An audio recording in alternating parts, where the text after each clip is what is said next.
Hello guys, part 1ಗೆ ಜಾಸ್ತಿ ದಿನ weight ಮಾಡಿಸಿದ್ದೀನಲ್ವಾ. ಇವಾಗ ತೋರಿಸ್ತಾ ಇರೋದು ಹ್ಯೂಮನ್ ಎವ್ಯಾಲ್ಯೂಯೇಷನ್ ಗ್ಯಾಲರಿ. ಈ ಗ್ಯಾಲರಿಲಿ ಮಂಗನಿಂದ ಮಾನವ ಆಗಿರೋದು ಹೆಂಗೆ ಅಂತ ತೋರಿಸಿದ್ದಾರೆ. ತುಂಬ ವರ್ಷಗಳಿಂದ ಜನರು ಲೈಫ್ ಹೆಂಗೆ ಸ್ಟಾರ್ಟ್ ಮಾಡಿದ್ರು, ಭೂಮಿ ಮೇಲೆ ಬದುಕೋದು ಹೆಂಗೆ ಕಲ್ತರು ಅಂತ ಕ್ಲೀನಾಗಿ ತೋರಿಸಿದ್ದಾರೆ. ಈ ಫೋಟೋ ನೋಡಿ ನಮ್ಮ ಅಪ್ಪನ ಕರೆದೆ, ಅಪ್ಪ ನಾನು ನೀನು ಇಲ್ಲಿದ್ದೀವಿ ಬಾ ಅಂತ.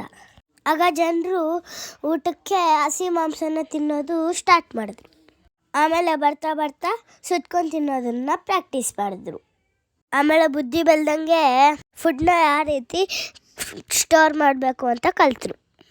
ಅವ್ರಿಗೆ ಬೇಕಾಗಿರೋ ವಸ್ತುಗಳನ್ನ ತಯಾರು ಮಾಡೋದು ಕಲ್ತ್ಕೊಂಡ್ರು. ನನಗಂತೂ ಜಾಸ್ತಿ ಇಷ್ಟ ಆಯಿತು.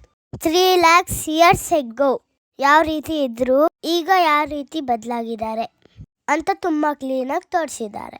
ನೋಡಿದ್ರಲ್ವಾ?